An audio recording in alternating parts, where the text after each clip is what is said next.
Bem-vindo ao Acidez Jurídica, nosso canal que vai tratar de assuntos jurídicos de uma forma menos ácida. A ideia aqui é a gente trazer um conteúdo leve, um conteúdo descontraído e acessível. A gente sabe o quanto que é chato, às vezes, falar de direito e as pessoas não conseguem compreender. E no papel de advogado, explicar isso no dia a dia também não é tão fácil. Só que a gente já carrega uma bagagem de alguns tantos anos advogando e a gente percebeu que, sentando nas mesas de vários colegas e de várias pessoas, quando a gente conversa sobre o assunto se trata atrativo. Porém, quando a gente traz isso pra cá, pro mundo do online, nem sempre ele é tão atrativo assim, porque ele fica chato. Essa é a ideia do nosso canal, é de trazer esse conteúdo fora do juridiquês, um conteúdo leve, um conteúdo em que a gente consiga explicar as teses tributárias, explicar as teses que a gente trabalha, explicar o nosso conteúdo, aquele que é relevante para você, e dentro disso, conseguir fazer um trabalho fácil e que você consiga entender qual é a ideia desse pensamento. Esse é o Acidez Jurídica, o seu canal do YouTube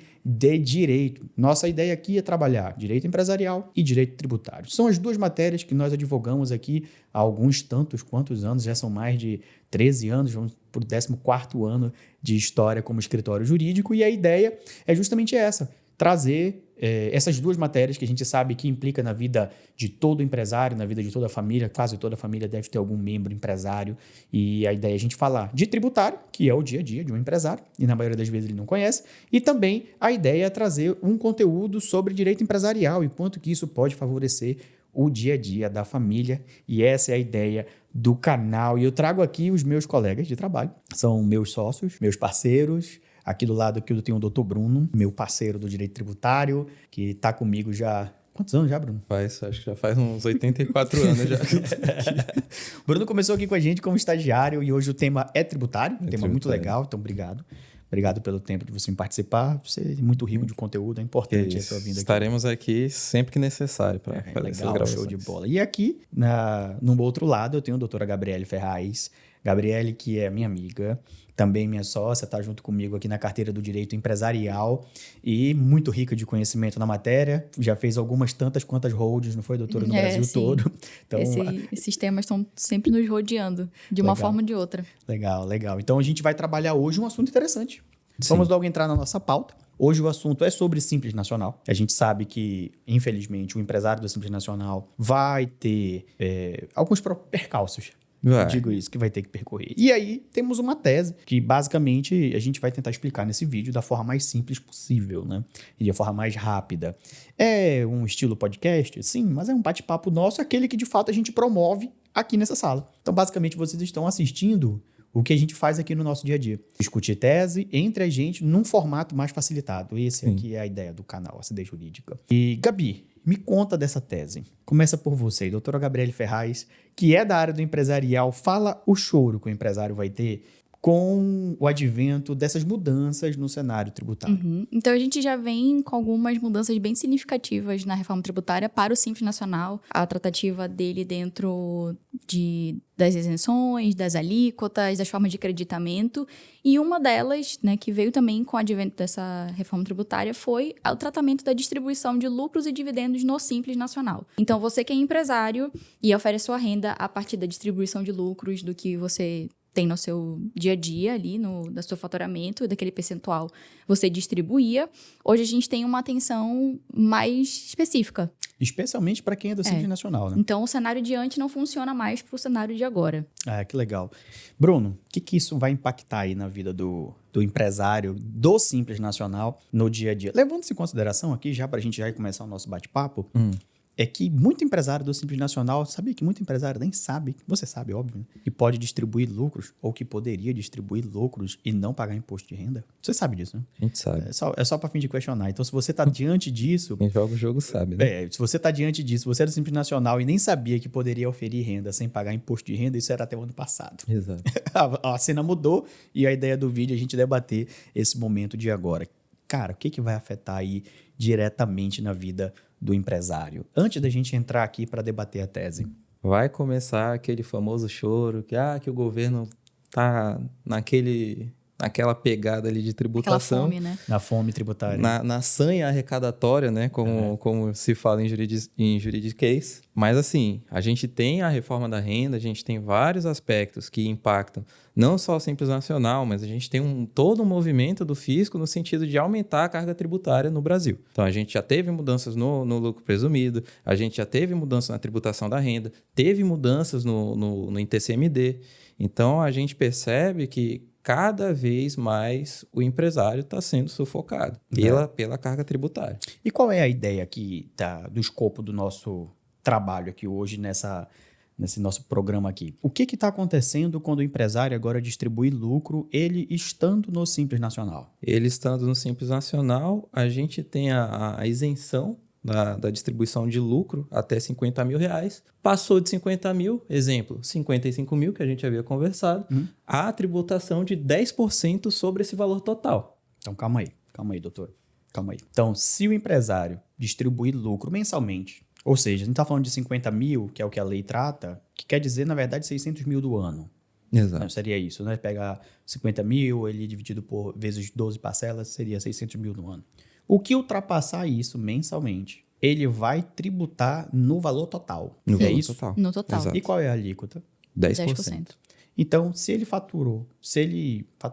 distribuiu o lucro, ou seja, colocou no bolso 50 mil reais, 55 mil, passou desse teto de 50, ele vai ser tributado em 10% sobre o valor total, ou seja, 55 mil. Sobre 55 mil. E aqui um ponto, a gente difere a distribuição de lucro do Prolabore. Exato. Porque não pode ser que muitos empresários ainda confundam isso. Então, essa isenção que a lei do Simples já trazia não envolvia essa questão do Prolabore, porque o Prolabore incide de imposto de renda, continua incidindo normalmente. Contra as contribuições previdenciárias. Justamente.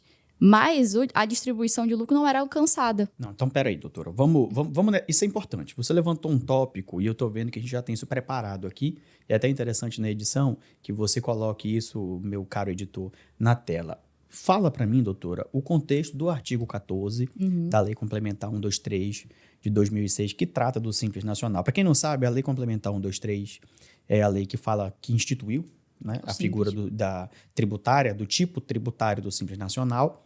E lá no artigo 14 ele traz justamente isso. E aqui a gente, mais uma vez, a ideia é a gente trazer a lei, mas não complicar ela. Então ela já vai seguido com a interpretação. Pode ir lá, doutora. Então a gente tem no artigo 14, consideram-se isentos do imposto de renda na fonte e na declaração de ajuste do beneficiário os valores efetivamente pagos ou distribuídos ao titular ou sócio da microempresa ou empresa de pequeno porte optante pelo Simples Nacional, salvo os que corresponderem por Prolabore, aluguel e serviços prestados. Então, vamos dissecar o artigo, porque a senhora já até comentou o final dele, doutora. A senhora Sim. falou, olha, Prolabore, aluguéis, serviços prestados têm incidência de imposto de renda. Tá no artigo, só é ler aí. Salvo, e quando já traz esse salvo, quer dizer, não sendo. Então, esses daqui serão tributados. Ou seja, Prolabore, Prolabore vai ser tributado. Mas, indo um pouco mais a fundo no artigo, e essa é a ideia da gente trabalhar o artigo de uma forma como a gente estudou na faculdade. E quando a gente estava na faculdade, também nos traduziam os artigos. Sim, sim. No desenvolvimento da nossa carreira foi que a gente passou a criar o hábito de ler artigos sem precisar estar traduzindo, né? Exato. Então, vamos lá, doutora. Consideram-se isentos, ou seja, não paga imposto de renda. E o que não paga? Efetivamente pagos, que é o que está escrito ali, ou distribuídos ao sócio. Ou seja, se você distribuísse lucro auferido na sua operação, você não paga imposto de renda. Isso. Essa era a regra até o ano passado. Sim, era uma das benesses do Simples Nacional. Toda uma questão de planejamento tributário no sentido do empresário não deixar de recolher o seu Prolabore, né? Recolher um salário mínimo, por exemplo, de Prolabore, e a maior parcela desse valor distribuir como lucro ou dividendo, né? E hoje a gente já encontra essa barreira limitadora aí do teto de 50 mil reais. De fato, isso trouxe aí um problema. Sim. Né? Porque o que era para ser um benefício não se tornou mais um benefício. E aí, como o senhor falou, doutor, a sanha recardatória, de fato, ele estava querendo ali buscar sempre, e desde o começo já se falava muito, né, de tributar a distribuição de lucro.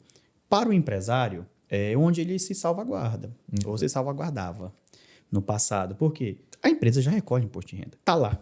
Você tributar o imposto de renda, de novo, é você bitributar. E eu acho que quase todo o advogado que está diante dessa cena enxerga dessa forma, pensando na defesa do seu cliente. Porque se a empresa já paga imposto de renda e quando eu distribuo o lucro, que era como acontecia no passado, não se pagava mais o imposto de renda, então isso está, por óbvio, muito lógico. Porque já tinha sido pago o imposto de renda em um momento atrás. E aí, hoje estamos agora diante Num desse... cenário delicado. Num cenário delicado. Agora sim, vamos entrar na nossa tese. Então, Sim. a doutora leu aqui o artigo 14 da Lei Complementar 123. Não é isso, doutor? Isso. E nesse artigo, tínhamos aqui uma isenção. Sim. Essa isenção ela só se dividia em 2 fatores, que era se essa empresa não tivesse uma escrituração contábil, que é a contabilidade propriamente dita de uma empresa, que o simples não é necessário, ela teria um percentual ali para presumir do que seria o lucro do que ela faturou. Se ela tivesse uma escrituração contábil, tudo aquilo que ela oferiu como lucro, ela poderia distribuir, né? Então, o sócio poderia distribuir integralmente. O que acontece? Vendo isso, a senhora está falando, é até um assunto interessante. Muitos empresários não lançam contabilidade no Simples Nacional. E aqui é uma crítica. É uma crítica, porque teria um grande benefício, a doutora acabou de ler, se tivéssemos esse lançamento. Uhum. Porque o que acontece? Com esse lançamento, tem-se uma imunidade, uma isenção. Essa isenção, ela é benéfica, ou era. E tem mais um detalhe, doutor. No Simples Nacional, nós temos uma lei. Essa lei, ela quer dizer que ela é mais especial. É uma lei complementar, né? Então, doutor, diante de uma situação em que eu tenho uma lei complementar, uma lei mais especial, ela é mais importante que outras leis para a gente já começar a trabalhar aqui o que a gente vai chamar de conflitos de norma. Porque eu tenho uma lei mais especial, essa lei mais especial, ela deve tratar do tema de forma mais especial, logo ela tem uma importância em relação a uma outra que trata do tema de uma forma mais genérica. Exatamente. E é assim que a gente resolve o conflito de norma. Não é assim, doutor?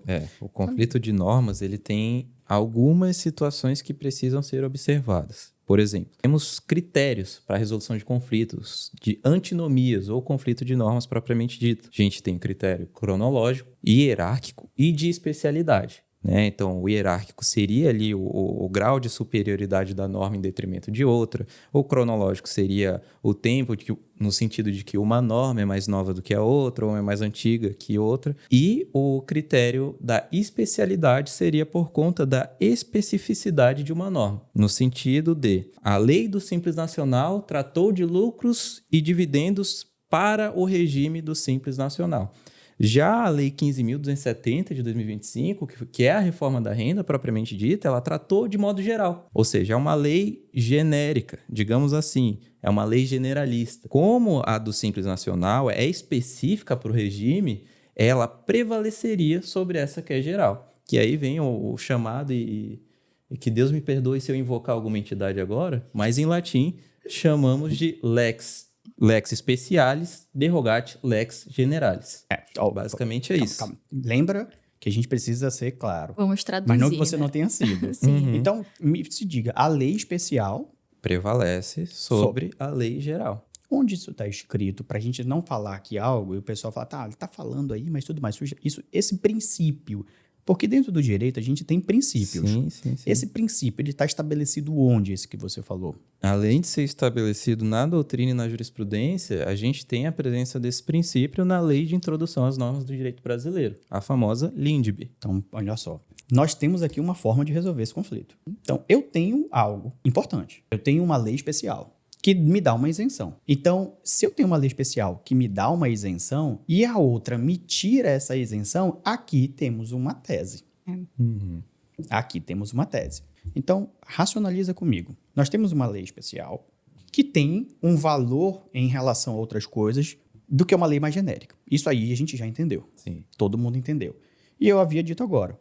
Aqui surge uma tese, então. Porque se eu tenho um princípio que está estabelecido no direito, que você acabou de falar, e eu tenho um conflito entre duas normas, ou seja, eu tenho uma norma especial que me dá um direito e uma norma que não é especial que me tira esse direito, porque agora ela diz que eu terei que ser tributado, todos hamos de convir que estamos diante de uma cena que é uma tese tributária. Sim. E é assim que você que está assistindo encontra a lógica onde o advogado pensa numa tese tributária.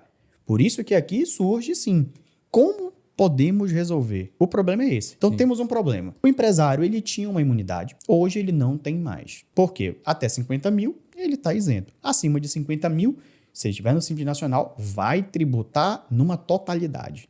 Então, se vai tributar numa totalidade, a gente acabou de ter um problema, que antes não tinha. Então, tá todo mundo tranquilo em relação a isso. Deu para entender? Então, doutora, como surge a ideia da tese? Apesar de eu saber que a senhora é do ramo empresarial, mas a senhora está muito dentro dessa situação. Sim. Então, como o doutor falou, né, o primeiro conflito ele se dá por conta da lei ser especial e a lei que surgiu ela é uma lei geral.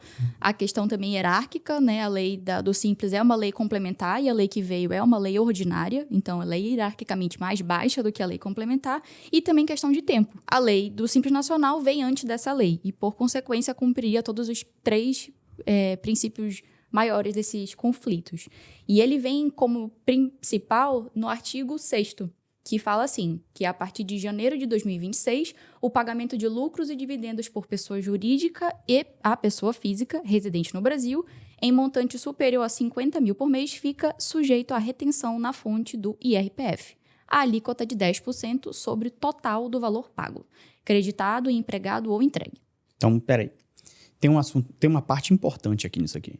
De novo, pegando o final do artigo, ele está dizendo o seguinte: IRPF é a alíquota de 10% sobre o valor total pago. Então, olha só, se é sobre o valor total pago, eu ainda tenho uma diferença acerca do lucro presumido. É isso? Para quem escolhe o lucro presumido, essa diferença se dá numa escadinha, né? Cada vez que você ultrapassa o valor de 50 mil, você vai ser tributado sobre a diferença. E aqui não. Aqui a gente está diante de uma situação que é sobre o valor total pago, não é isso? E, em especial, residente no Brasil. Sim. E aqui surge de novo, né? Dentro do nosso ramo, doutora, do planejamento patrimonial e sucessório, né? Às vezes você não residir no Brasil é muito mais vantajoso, se pensando onde você vai alocar o seu recurso, onde a sua residência, porque você não vai ter a tributação do imposto de renda. Sim. Mas isso é um assunto para um outro vídeo, né? O nosso principal motivador aqui é trazer consciência, que antes o cenário era de uma forma e não se planejar, não estar à frente dessas modificações era plausível, né? Até mesmo a questão do cruzamento de informações da Receita Federal. Hoje a gente estava, inclusive eu e o doutor, a gente estava se planejando para fazer nosso imposto de renda. Sim. E nós passamos por isso, porque a gente entende que eu não posso declarar mais despesa do que eu de fato tenho de renda. É então, difícil, né? Isso né? já gera um ponto. Então, até mesmo para você que é empresário, você pode pensar que não é necessário, mas um planejamento tributário para você vai fazer sentido. Ainda mais hoje em dia.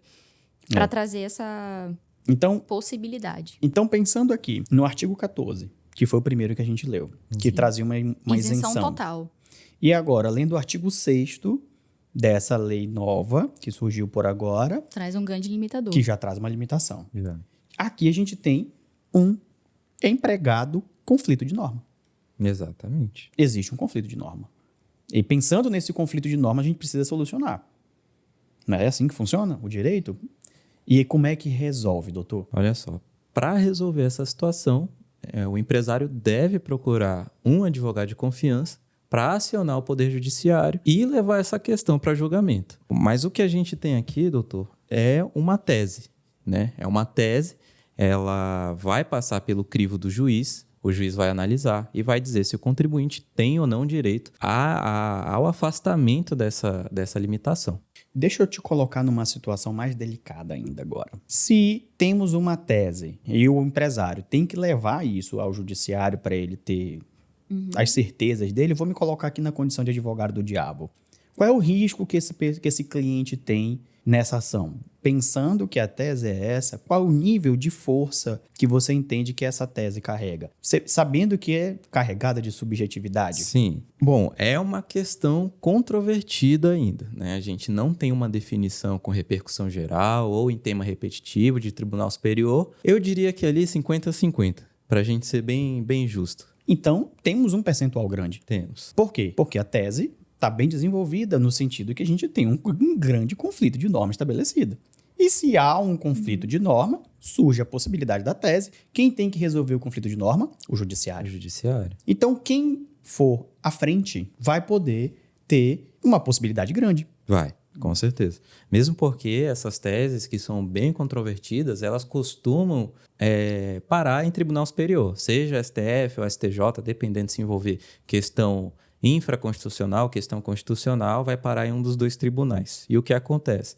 Quando esses tribunais julgam essas teses tributárias mirabolantes, assim, mirabolantes no sentido de Sim. bem difundidas, bem empregadas, assim, pelos contribuintes, eles acabam modulando os efeitos. Essa modulação de efeitos é uma limitação temporal da eficácia da tese. Ou seja, para a tese funcionar e não sangrar o cofre do governo, eles impregnam um limitezinho. Exatamente. Colocam um limite. O limite é modular, para que o efeito não seja tão grande. Modula Que esse efeito. é o famoso direito ex nunc, né? É o direito, não, é o famoso jargão do direito, ex nunc, que é de efeitos prospectivos, ou seja, daqui para frente. Foi o caso da tese do século. Inclusive. Né? Que em 2017 teve o julgamento e ficou definida a modulação de efeitos, que a tese só surtiria efeitos de 2017 para frente. E quem não ajuizou até a data do julgamento, a ação, acabou sofrendo uma grande perca aí dos valores que ficaram para trás. Então vamos seguindo aqui, já para caminhando para o nosso final, porque basicamente a gente está mostrando a possibilidade de uma tese dentro do Simples Nacional para que você não seja tributado no imposto de renda de forma a perder mais 10% da sua renda. Levando em consideração o que é importante. Você pode distribuir lucro em até 50 mil reais, que é o que está vigendo hoje. Lá no passado, você poderia fazer distribuição de uma forma muito mais vantajosa. Hoje não mais, por quê? Porque quer se tributar a renda na distribuição, que é onde todo empresário tinha o seu conforto. A gente até teve alguns clientes, né, que tinham lucros acumulados e fizeram essa distribuição Sim. antes da virada do ano É para pra poder evitar. justamente se beneficiar. Inclusive, cabe ressaltar aqui, tá? É um tipo de arrecadação que fica meio complicado o empresário fugir ou se evadir, né, da tributação, porque a lei fala sobre retenção na fonte. Exatamente. Então, no ato de distribuição do lucro, já vai haver a retenção do imposto de renda. Isso mesmo, isso mesmo. Bom, eu acredito que ficou claro. Nós temos uma lei especial, uma lei que tem mais idade, tem um enfoque mais específico, pelo princípio da especialidade que o doutor acabou de explicar, ela teoricamente iria estar superior, se sobrepondo a essa lei que retirou esse benefício. Pensando nisso, surge uma tese tributária. Que você tem que fazer? Você tem que procurar o seu advogado de confiança, um advogado tributarista, preferencialmente que entenda dessa matéria, para que ele desenvolva uma ação em seu favor e, com isso, você consiga rever a possibilidade de ter esse direito. Por quê? Porque aqui estamos diante de um conflito de norma. E como um conflito de norma, é óbvio que você tem o total direito de questionar isso em juízo. E como grandes teses já foram firmadas assim, essa pode se tornar uma grande tese tributária. Qual é o risco que o doutor comentou? É o risco de uma tese tributária. Você pode ganhar e você pode perder. Então, existe sim um risco nessa ação. Agora, quanto vale o risco? Eu não sei quanto é a sua renda. De quanto nós estamos falando? Pode ser que o risco seja muito vantajoso. E já temos, inclusive, sentenças favoráveis, ou seja, temos juízes quedados a essa tese, juízes que já estão acordando e que concordam que, de fato, há um conflito. Então... Essa mitigação do judiciário, ela já começou tem um tempo, né? A gente já tem um caminho aí sendo percorrido em relação a isso. Na verdade, já vinha acontecendo já antes da lei entrar em vigor, né? Isso não seria algo novo que a gente estaria aventurando, né? Não hipótese Na verdade, alguma. a gente só está trazendo aqui quais são as hipóteses que a gente vai colocar dentro, né? Da ação. Exatamente. Sim.